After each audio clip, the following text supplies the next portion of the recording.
Hoy martes 8:45, como habitualmente, le vamos a ofrecer las noticias de una forma diferente. El primer tema yo creo que es obligado, es uno de los muchos que hemos tenido en el día, pero no es sino el más importante, uno de los más importantes, sobre todo en un país donde la seguridad está todos los días cuestionada o en boca de las personas que hablan de ello.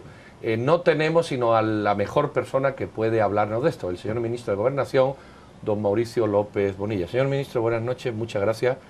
Y a propósito vamos a hablar del tema yo ya no sé cómo catalogarlo, si retenciones, secuestros, motines en las prisiones y cómo se resuelven. Para ello también tenemos a nuestra compañera de los martes, la señora Silvia Gereda, que como siempre es mujer entre dos o tres malvados, esta vez entre dos, le vamos a dar la palabra para que sea ella la que empiece. Muchísimas gracias. Bienvenido, señor ministro. Muchas gracias. Creo que a estas alturas, pues Guatemala está enterado de los lamentables hechos que sucedieron en la prisión. Sería importante que usted en su calidad de ministro nos pudiera hacer un análisis. ¿Qué fue realmente lo que pasó? ¿Qué hay detrás de este motín? ¿Cuáles son las razones que movieron y que dieron la probabilidad a estos reos de altísima peligrosidad? Porque estamos hablando de los delincuentes más nefastos de este país, a que se amotinaran de esta manera y destruyeran esta prisión. Bueno, en primer lugar, muchas gracias, es un gusto estar con ustedes. Aquí lo que tenemos es un sistema penitenciario absolutamente abandonado. Hay muchas explicaciones para ello, pero desde los 70s, en que se construyeron las granjas penales, desde los 70s no ha habido, como decimos nosotros, un piochazo más para fortalecer un sistema que es importante en el país.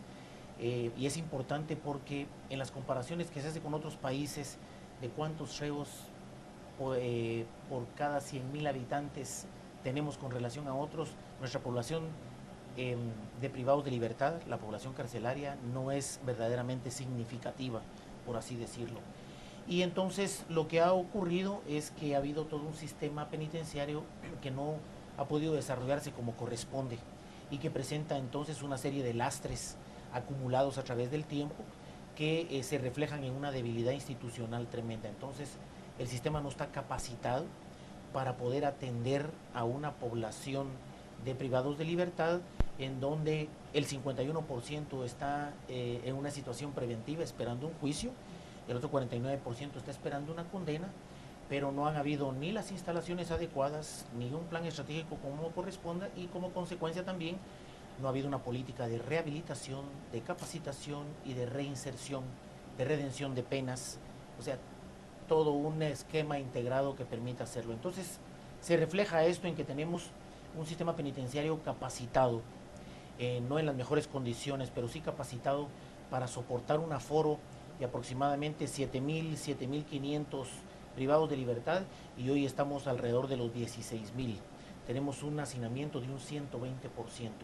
Tenemos una guardia penitenciaria que, de acuerdo a nuestras proyecciones, debería ser unos 5.000 guardias bien estructurados, y tenemos apenas unos 2.000 prestando este servicio con sueldos que no corresponden, una guardia que no tiene jerarquía, no tiene mandos, y entonces vemos ese otro tipo de situaciones. Y por supuesto, sueldos que no corresponden a lo que debieran ganarse, y como no hay control, esto es fomento de corrupción. Entonces, hacinamiento, falta de capacidad institucional, una guardia presidencial, penitenciaria, perdón, un tema de una administración que no corresponde y una política que no es integral, nos dan como resultado un escenario proclive a la corrupción, y en donde el hacinamiento entonces provoca muchas situaciones que pueden desembocar en esto. Ahora, solo en este lugar, en Fraijanes 2, han habido 3 motines.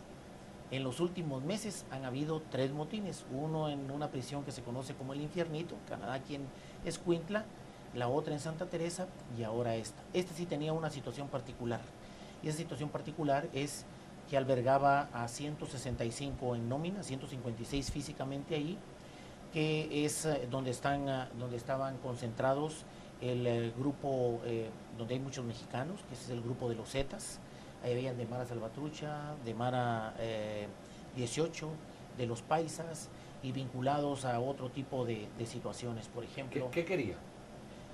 Lo que empezaron diciendo que era una situación de abusos, de malos tratos, por parte de la Guardia Penitenciaria, y que obviamente pedían otro tipo de situaciones como mayor frecuencia en cuanto a sus visitas, tener algún tipo de granjerías, pero desafortunadamente el régimen es muy claro respecto de lo que debe ocurrir disciplinariamente y administrativamente con una población que está en una cárcel de máxima seguridad, merced a las características del delito por el cual han sido condenados. Entonces, eso fue con lo que empezó.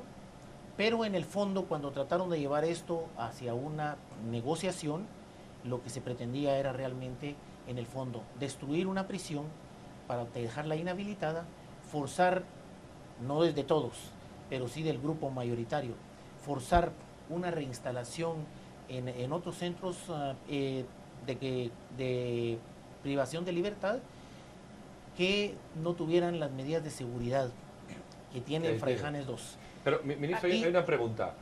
Y solo termino diciendo esto, ¿verdad? Porque pedían que se excluyeran 2 de las cárceles que, en medio de todas sus deficiencias, presentan condiciones de seguridad que no son fáciles de burlar.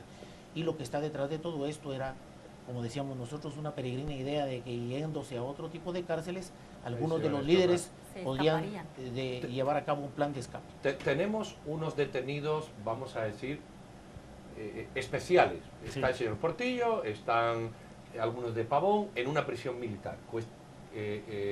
¿Cómo se dice? Custodiados por militares.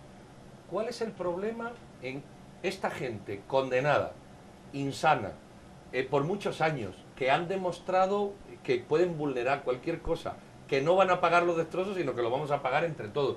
¿Cuál es el problema en aplicarle una custodia militar, encerrarlos en una celda y sencillamente que no salgan durante todo el día? Que es el tratamiento humano que corresponde a la gente que está absolutamente degradada. Bueno, para este tipo de situaciones realmente a lo que vamos es, por un lado, en un eje de trabajo hacia la creación de una infraestructura que forma parte de un plan estratégico para el sistema penitenciario que deberá cumplirse durante el periodo del presidente Otto Pérez Molina y que pretende que al final de ese periodo tengamos un aforo para 22,000 privados de libertad. Esto implica creación de infraestructura. Hoy precisamente estamos adjudicando la primera fase de modernización que va a permitir tener un control en infraestructura y tecnología de los 17 centros más importantes, con el traslado de imagen hacia un centro de control en el sistema y hacia otro centro de control, que es una redundancia, en el Ministerio de Gobernación. Pero es fundamentalmente controles internos. Les quiero contar que no había ni siquiera un censo, no sabíamos a quiénes teníamos internamente. Ahora nos hemos auxiliado del RENAP para poder proveer de un censo y ya tenemos casi alrededor de los 9,000 de los 15,000 registrados en un AFIS, que es un registro biométrico dactilar que nos va a poder decir efectivamente, tener el control por completo, no solo por la data biológica, sino por la data biométrica para tener la identificación real. Señor ministro, aquí varios de nuestros televidentes preguntan, primero, estas son personas condenadas por esta situación, por este motín, por esta destrucción de la cárcel. ¿Existe alguna otra condena y un proceso penal que vayan a seguir? Y luego preguntan, ¿será posible que ellos reconstruyan de nuevo la cárcel con sus propias manos, lo que destruyeron? La ciudadanía se pregunta, ¿y ahora qué? Si ya están condenados, ¿qué más? ¿Cómo se les va a aplicar la ley? Sí, bueno, mire, efectivamente, este es un criterio que lo impone el Ministerio Público, que está encargado de la persecución penal. Nosotros tomamos el control a través de 24 horas de estar trabajando en una discusión, en una persuasión, para que depusieran su actitud y pudiéramos recuperar a los 8 rehenes, miembros del sistema que habían estado bajo su control. Y afortunadamente eso pudo hacerse de esa manera, se resguardó su vida, la integridad física de ellos y también de los reclusos. Porque eso es la paradoja para mucha gente, ¿verdad? Sí, es cierto, cometieron gravísimos delitos. Ahí hay, por ejemplo, guardando prisión a miembros de los Zetas que prácticamente decapitaron y descuartizaron a un fiscal en Alta Verapaz. Y fue un acto verdaderamente sanguinario e inhumano. Entonces, este tipo de situaciones golpea mucho emotivamente a las personas y todos pensamos que debería haber otra situación de tratar ejemplarmente a los que infringen la ley y son condenados bajo delitos de este nivel tan profundo que impactan a la sociedad. Pero realmente para todo hay una normativa, hay reglas, hay una ley, y muchos quisieran ver otro tipo de tratamiento, pero hay una ley que establece, hay unas normas que establecen, y por supuesto ellos están bajo condiciones que no son las normales para un prisionero que cumple una condena por delitos menores, ¿verdad? Entonces, el tema aquí es, no lo pueden construir con sus propias manos, eso sería lo ideal. Aquí esa cárcel está en un proceso judicial, es una cárcel que no ha sido ni siquiera recepcionada como corresponde. Estamos viendo el tema de que bajo los estándares que nosotros estamos trayendo, pueda elevar verdaderamente su nivel con construcción de infraestructura, más tecnología, para poder ser considerada de verdad una cárcel de máxima seguridad. La necesitamos, estamos llevando a cabo un proceso con el organismo judicial para poderla liberar, para poder entrar precisamente en una negociación que nos permita, no es el Estado el que va a invertir en ello, sino la empresa o la ONG que la había construido, bajo los estándares que ahora les ponemos, recuperarla muy rápidamente y volver a poner en funcionamiento, porque tenemos un hacinamiento del 120% en toda la población carcelaria del país. Usted ha hablado de leyes. ¿Cuál es el problema en que el gobierno actual, si ha sido capaz de en un año sacar X leyes de importancia o de urgencia, y hemos visto la de presupuestos rápido, sí, cambie esto? Porque todos los años oímos lo mismo, es un tema legal, hay que cambiar la norma, pero la norma cuando quiere se cambia en 3 días. sí. Eso por una parte. Y por la otra parte, ¿por qué el organismo judicial tiene a un 51% de personas detenidas sin capacidad de sacarla? Es decir, aquí hay dos responsabilidades que se pueden solucionar si hay voluntad. ¿Cuál es el problema de que eso no ocurra? Bueno, muchas veces el problema, Pedro, es que existe la ley, pero esta no se aplica, no se respeta, no se cumple. La ley puede ser muy buena, y más en tradiciones positivistas como las nuestras, creemos que todo lo arreglamos con una ley. Queremos una ley para cada aspecto de nuestra vida, porque creemos que solo con que exista la ley ya se arregló todo, y eso no es cierto. El tema de la ley es darle vida, ponerla en práctica y verdaderamente aplicarla como corresponda. Y entonces queremos que las leyes sean absolutamente precisas para cada una de las situaciones. Entonces todo se vuelve engorroso. Yo creo que la ley es buena, lo que hay que hacer es aplicarla. Lo que hay que hacer es crear institucionalidad muy fortalecida, tener una escuela de estudios penitenciarios que nos permita profesionalizar internamente a la gente, dignificar a la gente que trabaja en el sistema penitenciario y hacer un modelo eficaz, eficiente para el tratamiento de los privados de libertad en el cumplimiento de condena. Ahora, ese otro aspecto es fundamental.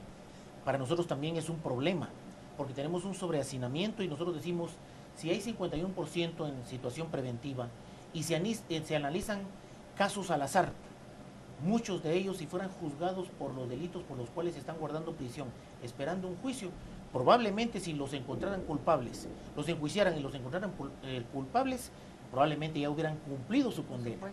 Entonces, esto tampoco es una forma de aplicar justicia, y ahí creemos nosotros que hay algo que tenemos que hacer. Que hemos estado hablando a nivel de la instancia coordinadora para la modernización del sector justicia con Ministerio Público, Organismo Judicial y el Instituto de la Defensoría Pública Penal sobre un tema que verdaderamente es agobiante para nosotros, porque solo con poder agilizar estos procesos, que ya hemos firmado convenios con el Bufete Popular, estamos por firmar convenios con algunas facultades de derecho de universidades para que nos ayuden a actualizar los archivos, los files que corresponden a cada uno de los reos, poder tener verdaderamente un historial y saber si están cumpliendo una condena, pueden entrar en redención, o si están en una situación preventiva, podrían estar cumpliendo a través de una medida sustitutiva y no estar en ese hacinamiento en el que los tenemos ahora. Pero dentro de la misma infraestructura complementaria, les quiero contar también que en los próximos días estamos levantando un evento público internacional para la construcción de 4 grandes cárceles que van a tener un aforo de 1.500 cada una, con la cual subiríamos a 6.000. Estas van a tener mediana, alta y máxima seguridad, y ya son modelos como los que se están utilizando tanto en México como en Colombia, que son los 2 referentes con los que hemos trabajado para el diseño de las cárceles. Y tenemos, señor ministro, este detonante en las prisiones, y a usted le ha tocado una semana muy agitada, porque tenemos en Mataquescuintle también todo el problema que hubo con los camiones que llevaban más de 200 cajas de explosivos. En estos momentos, cuéntenos un poquito qué está pasando allá. ¿Se han realizado allanamientos? ¿Se sabe quiénes son los responsables? Sí, mire, ese es un hecho que verdaderamente hay que llamar mucho la atención sobre ello, ¿verdad? Porque lo que ocurre desafortunadamente es que bajo la bandera de luchas sociales, de reivindicaciones sociales o de oposición a proyectos, entonces se insta a la gente, se motiva a la gente a hacer cualquier cosa que consideren que están en derecho de hacer, inclusive atropellando derechos de otras personas. Y esto es sobre lo que tenemos que ir para decir las cosas como son. No podemos seguir vistiéndonos bajo un paraguas de acciones que son atentatorias, no solo al cumplimiento de la ley, a derechos de otras personas, sino que en este caso estamos hablando de quemar vehículos donde se transportaban explosivos y que además de ellos robaron algunas cajas con explosivos. Los explosivos son privativos, en este caso para su adquisición y su transporte por parte de la autoridad gubernamental, y si los va a utilizar una empresa particular, sigue todo un proceso de custodia hasta el lugar, porque la responsabilidad sobre ello es muy grande. Llevarse cajas de dinamitas, lo quiero decir con todo respeto, pero de verdad, no solo es una gran ignorancia, sino que además es una tremenda tontera, ¿sí? Permitir o mover a la gente a llevarse cajas de dinamita, cajas de cordón detonante, que Bueno, cualquiera incluso hay un convenio en la OEA que lo tipifica como delito de terrorismo. Por supuesto, esto no solo puede tipificarse precisamente como un delito de terrorismo, es un problema de seguridad nacional, pero además es atentatoria a la vida, porque si la gente supiera que el famoso cordón detonante, que parece un inofensivo cable, explota y puede partir barras de acero, barras de concreto, y no digamos un detonador o conocido como estopín, una pequeña cápsula, puede amputarle la mano a alguien. Entonces lo que tenemos que ver es que hay liderazgos que son absolutamente irresponsables, que mueven a la población a hacer acciones que están fuera del marco de la ley. Y en este caso, quemar los vehículos, quemarlos con explosivos adentro, robarse explosivos, eso va más allá. Hay mucha información sobre ello, hay mucha inteligencia y hay nombres. Y yo creo que de verdad hay que empezar a poner en contexto esto, como ya lo hemos hecho en otros casos, y hay que empezar a decir las cosas por su nombre como es. Queda un minuto, ministro, y hay aquí una pregunta que vamos a ser fiel a la persona que lo hizo. Pregunta por qué no se hacen los controles en las visitas, se introducen teléfonos celulares, comida, aparato de radio, esto que normalmente ustedes descubren cuando hacen las requisas. Chequeos o requisas. Sí, así es. Bueno, las requisas es el único mecanismo que hemos tenido ahora para poder mantener en una línea de control aceptable lo que entra al lugar. Ha habido muchísima corrupción y hasta tanto no tengamos la infraestructura y la tecnología apropiada, que es parte de esta primera fase de modernización, no vamos a poder asegurar como corresponde. Tal vez la parte más importante es que ahora se van a construir módulos de acceso que van a tener equipos de rayos X para que todo lo que entre pase por ahí, y van a haber detectores, se llaman analizadores moleculares de trazas, para detectar drogas, explosivos y cualquier otra sustancia prohibida. Esto va a ser dentro de unas áreas específicas, va a haber identificación dactilar desde los abogados, las visitas, los amigos, el alcaide, el director del centro. ¿Y alguna que otra novia que entra? Bueno, tenemos a uno de los narcotraficantes que está ahí, recibió 17 diferentes visitas conyugales. Sí, así es. Bueno, es parte de esto, no lo podemos. Cónyuges. Realmente estamos con un diagnóstico bien claro, hemos avanzado en la formulación de esto y esperamos que en los próximos meses, en los próximos de 12 a 18 meses, haya un cambio sustancial de fondo que pueda ser verdaderamente percibido por la población. Muy bien, ministro, por la ciudadanía honrada yo creo que usted tiene todo el apoyo para seguir castigando a estas personas que se ponen fuera de la ley. Y como le dije que había dos preguntas, le voy a leer la última, que no es una pregunta sino un comentario y no es mío. Y dice, el único ministro que vale la pena. No sé si es cierto, pero sí siéntase apoyado por la ciudadanía honrada de este país, que como usted sabe mejor que yo, es el 99,9% de la población. Lamentablemente siempre sale alguno que es un poco raro. Muchas gracias, ministro, por estar con nosotros. Muchas gracias, Pedro. Muchas gracias, Silvia.